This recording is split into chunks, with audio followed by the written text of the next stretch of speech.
ನಮಸ್ಕಾರ ಸ್ನೇಹಿತರೆ, ನನ್ನ ಇವತ್ತಿನ ಇನ್ನೊಂದು ವಿಡಿಯೋಗೆ ನಿಮ್ಮೆಲ್ರಿಗೂ ಕೂಡ ಸ್ವಾಗತ. ಇವತ್ತಿನ ಈ ವಿಡಿಯೋದಲ್ಲಿ ನಿಮ್ಮೆಲ್ರಿಗೂ ಕೂಡ ತುಂಬಾ ಮುಖ್ಯವಾದಂತಹ, ತುಂಬಾ ಬೇಕಾಗಿರುವಂತಹ, ಕುತೂಹಲಕಾರಿಯಾದಂತಹ ಮಾಹಿತಿಯನ್ನು ಕೊಡ್ತಿದ್ದೀನಿ. ನೀವು ಎಲ್ಲೂ ಕೇಳಿರದೇ ಇರುವಂತಹ ತಿರುಪತಿಯ ಗರ್ಭಗುಡಿಯಲ್ಲಿನ ತುಂಬಾ ಮುಖ್ಯವಾದಂತಹ ವಿಚಾರಗಳು, ಸಂಗತಿಗಳು, ಅಚ್ಚರಿಯ ಸಂಗತಿಗಳನ್ನು ನಿಮ್ಮ ಮುಂದೆ ಇಡ್ತೀನಿ. ಬನ್ನಿ, ಏನದು ಅಂತ ಹೇಳಿ ತಿಳ್ಕೊಂಡು ಬರೋಣ. ಹಾಗೆ ತಿರುಪತಿ ತಿಮ್ಮಪ್ಪನಿಗೆ ನಡೆಯುವಂತಹ ಸೇವೆಗಳಿರ್ಬೋದು, ಗರ್ಭಗುಡಿಯ ಒಳಗಡೆ ಇನ್ನೂ ತಿಮ್ಮಪ್ಪನ ಬಿಟ್ಟು ಇನ್ನು ಯಾವ ಯಾವ ಮೂರ್ತಿಗಳಿದ್ದಾವೆ ಅಂತ ಹೇಳಿ ಕೂಡ ತಿಳ್ಕೊಂಬರೋಣ. ಬನ್ನಿ ಸ್ನೇಹಿತರೆ, ಇನ್ನು ನಾವು ಗರ್ಭಗುಡಿಯಲ್ಲಿ ಮುಖ್ಯವಾಗಿ ನೋಡಬೇಕಾಗಿರೋದು ಮೂಲ ವಿರಾಟ್ ಅಂದರೆ ಶ್ರೀ ವೆಂಕಟೇಶ್ವರ ಸ್ವಾಮಿಯವರನ್ನು. ಈ ಒಂದು ಮೂರ್ತಿ ಮುಖ್ಯವಾಗಿ ಕಲ್ಲಿನಿಂದ ನಿರ್ಮಿತವಾಗಿರುತ್ತೆ. ಸ್ವಯಂಭೂ ಮೂರ್ತಿ ಅಂತಲೇ ಹೇಳ್ಬೋದು ಇದನ್ನು. ಹಾಗೆ ತಿಮ್ಮಪ್ಪನ ಮೂರ್ತಿ ಸುಮಾರು 8 ಅಡಿ ಎತ್ತರ ಇರುವಂತಹ ಭವ್ಯವಾದಂತಹ ವಿಗ್ರಹ ಅಂತಲೇ ಹೇಳ್ಬೋದು. ಇನ್ನು ಶ್ರೀ ಸ್ವಾಮಿಯವರು ಶಂಖ, ಚಕ್ರ, ಕಟಿಯ ಮೇಲೆ ಕೈ ಇಟ್ಕೊಂಡಿರುವಂತಹ ಸ್ಥಿತಿಯಲ್ಲಿ ನಾವು ನೋಡಬಹುದು ಸ್ವಾಮಿಯವರನ್ನು. ಇನ್ನು ಈ ಮೂರ್ತಿಗೆ ಹೆಚ್ಚಾಗಿ ಅಂದರೆ ನೇರವಾಗಿ ಅಭಿಷೇಕವನ್ನು ಮಾಡೋದಿಲ್ಲ. ವಾರದಲ್ಲಿ 1 ಸಾರಿ ಮಾತ್ರ ಮೂಲ ಸ್ವಾಮಿಯವರಿಗೆ ಅಂದರೆ ಮೂಲ ವಿರಾಟ್ ಏನಿದೆಯೋ, ವೆಂಕಟೇಶ್ವರ ಸ್ವಾಮಿಯವರ ಮೂಲ ಮೂರ್ತಿ ಏನಿದೆಯೋ ಆ ಮೂರ್ತಿಗೆ ವಾರಕ್ಕೆ 1 ಬಾರಿ ಮಾತ್ರ ಅಭಿಷೇಕವನ್ನು ಮಾಡಲಾಗುತ್ತೆ. ಇನ್ನು ಉಳಿದಂತೆ ಯಾವ ದಿನಗಳಲ್ಲಿ ಸೇವೆಯನ್ನು ಯಾವ ರೀತಿ ಮಾಡ್ತಾರೆ ಅಂತ ಹೇಳಿ ತಿಳ್ಕೊಳ್ಳೋದಾದರೆ, ಇನ್ನು ಭೋಗ ಶ್ರೀನಿವಾಸ ಅಂತ ಹೇಳಿ ಶ್ರೀ ಸ್ವಾಮಿಯವರ ಹತ್ರನೇ ಇದೆ. ಆ ಭೋಗ ಶ್ರೀನಿವಾಸನಿಗೆ ದಿನನಿತ್ಯ ಎಲ್ಲ ಸೇವೆಗಳು ಕೂಡ ನಡೆಯುತ್ತೆ. ಈ ಸ್ವಾಮಿಯವರು ದೈನಂದಿನ ಸೇವೆಗಳಿಗೆ ಮಾತ್ರ ಬಳಸಲಾಗುತ್ತೆ ಈ ಭೋಗ ಶ್ರೀನಿವಾಸ ಮೂರ್ತಿಯನ್ನು.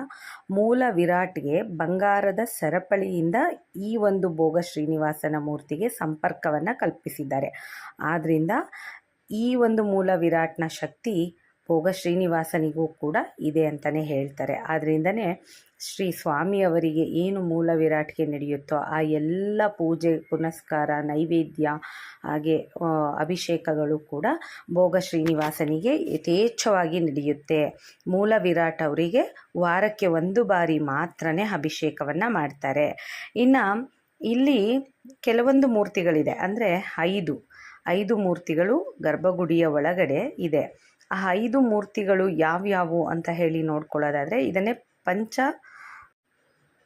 ಪಂಚಮೂರ್ತಿಗಳು ಅಂತ ಹೇಳಿ ಕೂಡ ಕರೀತಾರೆ. ಇನ್ನು ಯಾವ್ಯಾವು ಆ ಮೂರ್ತಿಗಳು ಅಂದರೆ, ಮೊದಲನೇದಾಗಿ ಮೂಲ ವಿರಾಟು ಶ್ರೀ ವೆಂಕಟೇಶ್ವರ ಸ್ವಾಮಿಯವರ ಮೂಲ ವಿಗ್ರಹ. ಇನ್ನು ಭೋಗ ಶ್ರೀನಿವಾಸ, ಉತ್ಸವ ಮೂರ್ತಿ ಮಲ್ಲಯ್ಯಪ್ಪ ಸ್ವಾಮಿ ಅಂತ ಹೇಳಿ ಕರೀತಾರೆ. ಇನ್ನು ಕೊಲವು ಶ್ರೀನಿವಾಸ, ಉಗ್ರ ಶ್ರೀನಿವಾಸ. ಇನ್ನು ಈ ಒಂದು 5 ಮೂರ್ತಿಗಳಿಗೆ ಯಾವ ಯಾವ ರೀತಿ ಸೇವೆಗಳು ನಡೆಯುತ್ತೆ ಅಂತ ನೋಡೋದಾದರೆ, ಮೂಲ ವಿರಾಟ್ ಏನಿದೆಯೋ ಅವರಿಗೆ ವಾರದಲ್ಲಿ 1 ಬಾರಿ ಅಭಿಷೇಕವನ್ನು ಮಾಡ್ತಾರೆ. ಅದು ಯಾವತ್ತು ಅಂದರೆ ಶುಕ್ರವಾರದ ದಿವಸ. ಇನ್ನು ಅಭಿಷೇಕಕ್ಕೆ ಬಳಸಲಾಗುವಂತಹ ಕೆಲವೊಂದು ವಿಶೇಷವಾದಂತಹ ವಸ್ತುಗಳು ಯಾವುವು ಅಂದರೆ ಹಾಲು, ಜೇನು, ಚಂದನ, ಅರಿಶಿನ, ಈ ರೀತಿಯಲ್ಲಿ ತುಂಬಾ ವಿಶೇಷವಾದಂತಹ ವಸ್ತುಗಳಿಂದ ಶ್ರೀ ಸ್ವಾಮಿಯವರಿಗೆ ಅಭಿಷೇಕವನ್ನು ಮಾಡ್ತಾರೆ. ಹಾಗೆ ಇದು ವಾರದಲ್ಲಿ 1 ಬಾರಿ ಮಾತ್ರ ಶುಕ್ರವಾರದ ದಿವಸ ಮೂಲ ವಿರಾಟ್ಗೆ ಅಭಿಷೇಕ ಅನ್ನೋದನ್ನು ಮಾಡ್ತಾರೆ. ಇನ್ನು ಡೈಲಿ ಭೋಗ ಶ್ರೀನಿವಾಸನಿಗೆ ಮಾಡ್ತಾರೆ. ಇನ್ನು ಇಲ್ಲಿ ಮೂಲ ವಿರಾಟ್ನ ಹೊರತುಪಡಿಸಿದ್ರೆ ಭೋಗ ಶ್ರೀನಿವಾಸ ಇದು ನಿಮಗೆ ಮೊದಲೇ ಹೇಳ್ದಂತೆ ದೈನಂದಿನ ಸೇವೆಗಳಿಗೆ ಬಳಸುವಂತಹ ಮೂರ್ತಿಯಾಗಿರುತ್ತೆ. ಇವರಿಗೆ ಮೂಲ ವಿರಾಟ್ ಏನು ಶ್ರೀನಿವಾಸನ ಮೂರ್ತಿ ಇದೆಯೋ ಅವರಿಂದ ಬಂಗಾರದ ಸರಪಳಿಯಿಂದ ಸಂಪರ್ಕವನ್ನು ಕಲ್ಪಿಸಲಾಗಿರುತ್ತೆ. ಇನ್ನು ಉತ್ಸವ ಮೂರ್ತಿ, ಹಾಗೆ ಭೋಗ ಶ್ರೀನಿವಾಸನಿಗೆ ಪವಡಿಪ ಸೇವೆ ಕೂಡ ನಡೆಯುತ್ತೆ. ದಿನ ರಾತ್ರಿ ದೇವರಿಗೆ ಮಲಗಿಸುವಂತಹ ಸೇವೆ, ಅದನ್ನು ಪವಡಿಪ ಸೇವೆ ಅಂತ ಹೇಳಿ ಕರೀತಾರೆ. ಇನ್ನು ಉತ್ಸವ ಮೂರ್ತಿ ಅಂದರೆ ಮಲ್ಲಯ್ಯಪ್ಪ ಸ್ವಾಮಿ, ಇದನ್ನು ಉತ್ಸವಗಳಿಗಾಗಿಯೇ ಹೊರಗಡೆ ತೆಗೆದುಕೊಂಡು ಹೋಗುವಂತಹ ಮೂರ್ತಿ ಇದು ಶ್ರೀದೇವಿ ಮತ್ತು ಭೂದೇವಿಯರೊಂದಿಗೆ ಇವರು ಇರ್ತಾರೆ. ಅಂದರೆ ಬ್ರಹ್ಮೋತ್ಸವ ಮತ್ತು ತುಂಬಾ ಮುಖ್ಯವಾದಂತಹ ಹಬ್ಬಗಳ ದಿನ, ಉತ್ಸವಗಳ ದಿನ ಮಾತ್ರ ಈ ಮೂರ್ತಿಯನ್ನು ಮಲ್ಲಯ್ಯಪ್ಪ ಸ್ವಾಮಿಯವರನ್ನು ಆಚೆ ತೆಗೆದುಕೊಂಡು ಬರ್ತಾರೆ. ಇನ್ನು ಕೊಲವು ಶ್ರೀನಿವಾಸ ಅಂದರೆ ಇವರನ್ನು ರಾಜಸ್ವರೂಪ ಅಂತ ಹೇಳಿ ಪರಿಗಣಿಸಲಾಗುತ್ತೆ. ಇವರನ್ನು ಯಾವ ರೀತಿ ಪೂಜಿಸ್ತಾರೆ ಎದುರಿಸ್ತಾರೆ ಅಂತ ಹೇಳಿದ್ರೆ, ಪ್ರತಿದಿನ ದೇವಸ್ಥಾನದ ಆದಾಯ, ಖರ್ಚು, ವೆಚ್ಚಗಳ ಬಗ್ಗೆ ಇವರ ಮುಂದೆ ಅಂದರೆ ಕೊಲವು ಸೇವೆ ಅಂತ ಹೇಳಿ ಆದಾಯ ಖರ್ಚುಗಳ ಪಠಣೆಯನ್ನು, ಲೆಕ್ಕಾಚಾರಗಳನ್ನು ಇವರ ಮುಂದೆ ನಡೆಸ್ತಾರೆ. ಇನ್ನು ಉಗ್ರ ಶ್ರೀನಿವಾಸ ಅಂತ ಹೇಳಿ ಕರೀತಾರೆ. ಇವರು ಹಳೆಯ ಉತ್ಸವ ಮೂರ್ತಿ ಅಂತ ಹೇಳಿ ಕರೆಯಲಾಗುತ್ತೆ. ಈಗ ವಿಶೇಷ ದಿನಗಳಲ್ಲಿ ಮಾತ್ರ, ಅಂದರೆ ತುಂಬಾ ವಿಶೇಷ, ಯಾವ ವಿಶೇಷ ಅಂದರೆ ಕೈಶಿಕ ದ್ವಾದಶಿ ಅಂತ ಹೇಳಿ ಬರುತ್ತೆ, ಅಂತಹ ದಿನಗಳಲ್ಲಿ ಮಾತ್ರನೇ ಹೊರಗಡೆ ತೆಗಿತಾರೆ. ಇನ್ನು ತುಂಬಾ ಪ್ರಮುಖವಾದಂತಹ ದಿನ ನಡೆಯುವಂತಹ ಸೇವೆಗಳು ಯಾವ್ದ್ಯಾವುದು ಅಂತ ನೋಡೋದಾದರೆ, ಸುಪ್ರಭಾತ ಸೇವೆ ಅಂದರೆ ಬೆಳಗ್ಗೆ ದೇವರನ್ನು ಎಬ್ಬಿಸುವಂತಹ ಸೇವೆ. ಈ ಒಂದು ಸೇವೆಯ ಸಮಯದಲ್ಲಿ ಕೌಸಲ್ಯ ಸುಪ್ರಜಾ ರಾಮ ಅನ್ನುವಂತಹ ಮಂತ್ರಗಳಿಂದ ಪ್ರಾರಂಭ ಮಾಡಿ ದೇವರನ್ನು ಎಬ್ಬಿಸುವಂತಹ ಸೇವೆಯನ್ನು ಮಾಡ್ತಾರೆ. ನಂತರ ಅಭಿಷೇಕ ಇರುತ್ತೆ. ಅಂದರೆ ಮೂಲ ವಿರಾಟ್ಗೆ ಶುಕ್ರವಾರ ಸಮಯದಲ್ಲಿ ಮಾತ್ರ ಅಭಿಷೇಕವನ್ನು ಮಾಡ್ತಾರೆ, ನಾನು ಆಗಲೇ ಹೇಳಿದಾಗೆ. ನಂತರ ತೋಮಾಲ ಸೇವೆ ಅಂದರೆ ನಾನಾ ರೀತಿಯ ಸಾವಿರಾರು ಪುಷ್ಪಗಳಿಂದ ಏನು ಸ್ವಾಮಿಯವರಿಗೆ ಅಲಂಕಾರ ಮಾಡ್ತಾರೋ ಅದನ್ನು ತೋಮಾಲ ಸೇವೆ ಅಂತ ಹೇಳಿ ಕರೀತಾರೆ. ಇನ್ನು ಅರ್ಚನೆ, ದೇವರಿಗೆ ನಾಮಾವಳಿಗಳನ್ನು ಪಠಿಸಿ ಪೂಜೆಯನ್ನು ಮಾಡುವಂತಹದ್ದು. ಹಾಗೆ ಇದೆಲ್ಲವನ್ನು ಹೊರತುಪಡಿಸಿ ತುಂಬಾ ಮುಖ್ಯವಾದಂತಹ ಸೇವೆ ಯಾವುದು ಅಂದರೆ ಏಕಾಂತ ಸೇವೆ. ಇದನ್ನು ಭೋಗ ಶ್ರೀನಿವಾಸ ಮೂರ್ತಿಗೆ ಮಾಡ್ತಾರೆ. ರಾತ್ರಿ ದೇವರಿಗೆ ವಿಶ್ರಾಂತಿ ನೀಡುವ ಸೇವೆಯನ್ನು ಏಕಾಂತ ಸೇವೆ, ಪವಡಿಪ ಸೇವೆ ಅಂತ ಕೂಡ ಹೇಳಿ ಕರೀತಾರೆ. ಇನ್ನು ನಾವು ಮೊದಲೇ ತಿಳ್ಕೊಂಡಾಗೆ ಈ 5 ಏನು ಮೂರ್ತಿಗಳು ಗರ್ಭಗುಡಿಯಲ್ಲಿ ಇದೆಯೋ ಇವರನ್ನು ಪಾಂಚಬೇರಂ ಅಂತ ಹೇಳಿ ಕರೀತಾರೆ. ಅಂದರೆ ತಿರುಪತಿಯ ದೇವಸ್ಥಾನದಲ್ಲಿ ಪಾಂಚಬೇರಂ ವ್ಯವಸ್ಥೆ ಅಂತ ಹೇಳಿ ನಡೆಸ್ಕೊಂಡು ಬಂದಿದ್ದಾರೆ. ಪ್ರತಿಯೊಂದು ಮೂರ್ತಿಗೂ ಕೂಡ ವಿಭಿನ್ನವಾದಂತಹ ಸೇವೆಗಳು ಮತ್ತು ವಿಶಿಷ್ಟವಾದಂತಹ ಪೂಜೆಗಳನ್ನು ಮಾಡ್ತಾರೆ. ಗರ್ಭಗುಡಿಯೊಳಗೆ ವಿಧಿವಿಧಾನಗಳು ಅತ್ಯಂತ ಶಿಸ್ತಿನಿಂದ ಮತ್ತು ಪರಂಪರೆಯಿಂದ ನಡೆಸ್ಕೊಂಡು ಬಂದಿರುವಂತಹ ಪೂಜೆ ಪುನಸ್ಕಾರಗಳಾಗಿರುತ್ತೆ ಸ್ನೇಹಿತರೆ. ನಾನು ಹಾಗೆ ಹೇಳಿದಾಗೆ ತಿರುಪತಿ ವೆಂಕಟೇಶ್ವರ ದೇವಾಲಯದಲ್ಲಿ ಒಟ್ಟು 5 ಪ್ರಮುಖ ಮೂರ್ತಿಗಳಿವೆ. ಇವುಗಳನ್ನು ಪಾಂಚಬೇರಂ ಅಂತ ಹೇಳಿ ಕೂಡ ಕರೀತಾರೆ. ಪ್ರತಿಯೊಂದು ಮೂರ್ತಿಗೂ ವಿಶಿಷ್ಟವಾದಂತಹ ಒಂದು ಪುನಸ್ಕಾರವಿದೆ. ಧ್ರುವಬೇರಂ ಅಂದರೆ ಮೂಲ ವಿರಾಟು, ಇವರೇ ಮುಖ್ಯವಾದಂತಹ ದೇವರು. ವೆಂಕಟೇಶ್ವರ ಸ್ವಾಮಿಯವರು ಗರ್ಭಗುಡಿಯಲ್ಲೇ ಸ್ಥಿರವಾಗಿ ನೆಲೆಸಿರ್ತಾರೆ. ಇವರಿಗೆ ಎಲ್ಲ ಪೂಜೆಗಳ ಮೂಲ ಕೇಂದ್ರ ಕೌತುಕ ಬೇರಂ ಅಂತ ಹೇಳಿ ಕರೀತಾರೆ. ಅವರು ಭೋಗ ಶ್ರೀನಿವಾಸ, ದೈನಂದಿನ ಎಲ್ಲ ಸೇವೆಗಳಿಗಾಗಿ ಬಳಸುವಂತಹ ಮೂರ್ತಿ. ಮೂಲ ವಿರಾಟ್ಗೆ ಬಂಗಾರದ ಸರಪಳಿಯ ಮೂಲಕ ಸಂಪರ್ಕ, ಹಾಗೆ ರಾತ್ರಿ ಏಕಾಂತ ಸೇವೆ ಕೂಡ ಇವರಿಗೆ ಇರುತ್ತೆ. ಇನ್ನು ಉತ್ಸವ ಮೂರ್ತಿ ಮಲ್ಲಯ್ಯಪ್ಪ ಸ್ವಾಮಿಯವರು, ಇವರು ಬ್ರಹ್ಮರಥೋತ್ಸವದಲ್ಲಿ ಇರ್ತಾರೆ.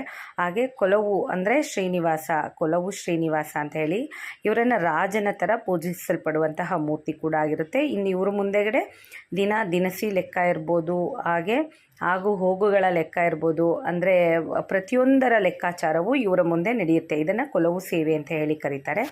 ಇನ್ನು ಉಗ್ರಬೇರಂ ಅಂದರೆ ವಿಶೇಷ ದಿನಗಳಲ್ಲಿ ಮಾತ್ರ ಹೊರಗೆ ತೆಗೆಯುವಂತಹದ್ದು. ಸಾಮಾನ್ಯ ಗರ್ಭಗುಡಿಯಲ್ಲೇ ಇರ್ತಾರೆ ಇವರು. ಇವರನ್ನು ಕೈಶಿಕ ದ್ವಾದಶಿ ದಿನ ಮಾತ್ರ ಉಗ್ರ ಶ್ರೀನಿವಾಸನನ್ನು ಆಚೆ ತರ್ತಾರೆ. ಇನ್ನು ಇಲ್ಲಿ ವಿಶೇಷವಾದಂತಹ ಆಚರಣೆಗಳು ಏನು ಅಂತಂದರೆ, ಮಂಡೆ ಅಂದರೆ ಮುಡಿಯನ್ನು ಕೊಡುವಂತಹ ಸಂಪ್ರದಾಯ. ಈ ಮುಡಿಯನ್ನು ಕೊಡೋದ್ರಿಂದ ಭಕ್ತರು ತಮ್ಮ ಅಹಂಕಾರವನ್ನು ತ್ಯಜಿಸುವುದ ಸಂಕೇತ ಕೂಡ ಆಗಿರುತ್ತೆ. ಕೂದಲ ಸಮರ್ಪಣೆ ಮಾಡಿ ತಮ್ಮ ಅಹಂಕಾರವನ್ನು ಅಲ್ಲೇ ತ್ಯಜಿಸುತ್ತಾರೆ. ಇದು ಶತಮಾನಗಳಿಂದ ನಡೆದುಕೊಂಡು ಬಂದಿರುವಂತಹ ಆಚರಣೆ. ಇನ್ನು ಏನು ಶ್ರೀ ಸ್ವಾಮಿಯವರ ಲಡ್ಡು ಪ್ರಸಾದ ಅಂದರೆ ತಿರುಪತಿ ಲಡ್ಡು ಅಂತ ಅಂದ್ರೇ ವಿಶ್ವ ಪ್ರಸಿದ್ಧವಾಗಿರುವಂತಹದ್ದು. ಇದು ಭೌಗೋಳಿಕ ಗುರುತನ್ನು ಕೂಡ ಹೊಂದಿದೆ. ಇನ್ನು ನಿತ್ಯ ಸೇವೆಗಳು ಕಟ್ಟುನಿಟ್ಟಿನ ನಿಯಮಗಳಿಂದ ಪ್ರತಿದಿನ 100 ವರ್ಷಗಳಿಂದ ಒಂದೇ ರೀತಿಯಲ್ಲಿ ನಡೆದುಕೊಂಡು ಬಂದಿರುವಂತಹ ಸೇವೆಗಳು ಕೂಡ ಒಂದು ರೀತಿಯಲ್ಲಿ ವಿಶಿಷ್ಟ ಅಂತಲೇ ಹೇಳ್ಬೋದು. ಇನ್ನು ಸಮಯಗಳಲ್ಲಿ ಅಂದರೆ ಪೂಜಾ ಸಮಯ ಇರ್ಬೋದು, ದೇವಸ್ಥಾನದ ಒಂದು ಯಾವುದೇ ರೀತಿಯ ಎಲ್ಲ ಪೂಜಾ ಕೈಂಕರ್ಯಗಳ ಸಮಯ ಕೂಡ ಯಾವುದೇ ರೀತಿಯ ಆ ಸಮಯ ಕ್ರಮದಲ್ಲೂ ಕೂಡ ಬದಲಾವಣೆ ಇಲ್ಲ. ಹಾಗೆ ಇನ್ನು ಶ್ರೀನಿವಾಸನಿಗೆ ಬಳಸುವಂಥ ಹೂವಿನ ಬಳಕೆ ಏನಿದೆಯೋ ಅದು ಗರ್ಭಗುಡಿಯ ರಹಸ್ಯಗಳಲ್ಲಿ ಕೂಡ ಒಂದು. ಇದನ್ನು ಭಕ್ತರು ನಂಬಿಕೆಗಳ ಆಧಾರಿತ ಸ್ವಯಂ ಶಕ್ತಿ ಇದೆ ಅಂತ ಕೂಡ ಹೇಳ್ತಾರೆ. ಹಾಗೆ ಏನು ಮೂಲ ವಿರಾಟ್ ಇದೆಯಲ್ವಾ, ಆ ಒಂದು ಸ್ವಾಮಿಯವರ ಹಿಂಭಾಗದಲ್ಲಿ ಸಮುದ್ರದ ಶಬ್ದ ಕೂಡ ಕೇಳಿಬರುತ್ತೆ. ಇನ್ನು ನೈಸರ್ಗಿಕವಾಗಿ ದೇವರ ಕೇಶ ಕೂಡ ಬೆಳೀತಾ ಇರುತ್ತೆ. ಇನ್ನು ಅಭಿಷೇಕದ ವಿಶೇಷತೆಗಳು ಅಂದರೆ ಬಹಳ ಅತ್ಯಂತ ಪವಿತ್ರವಾದಂತಹ ವಸ್ತುಗಳನ್ನು ಬಳಸಿ ಸ್ವಾಮಿಯವರಿಗೆ ಅಭಿಷೇಕ ಮಾಡ್ತಾರೆ. ಇನ್ನು ಆ ನೀರನ್ನು ತೀರ್ಥ ಅಂತ ಹೇಳಿ ಕೂಡ ಕೊಡ್ತಾರೆ. ಹಾಗೆ ಈ ಒಂದು ಪಂಚಬೇರಂ ವ್ಯವಸ್ಥೆ ತಿರುಪತಿ ದೇವಾಲಯದ ಒಂದು ವಿಶಿಷ್ಟತೆ ಅಂತಲೇ ಹೇಳಬಹುದು. ಇನ್ನು ಹೂವಿನ ಬಳಕೆಯಲ್ಲೂ ಕೂಡ ಅಷ್ಟೇ ದೇವರಿಗೆ ಬಳಸುವಂಥ ಹೂವುಗಳು ವಿಶೇಷವಾಗಿ ಆಯ್ಕೆ ಮಾಡಲಾಗಿರುತ್ತೆ.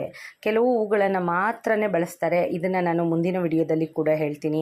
ಇನ್ನಷ್ಟು ಗರ್ಭಗುಡಿಯ ಮಾಹಿತಿಯ ಬಗ್ಗೆ ಇನ್ನು ಸಾಕಷ್ಟು ವಿಡಿಯೋಗಳ ಮುಖಾಂತರ ನಾನು ತಿಳಿಸ್ಕೊಡುವಂತಹ ಪ್ರಯತ್ನ ಕೂಡ ಪಡ್ತೀನಿ ಸ್ನೇಹಿತರೆ.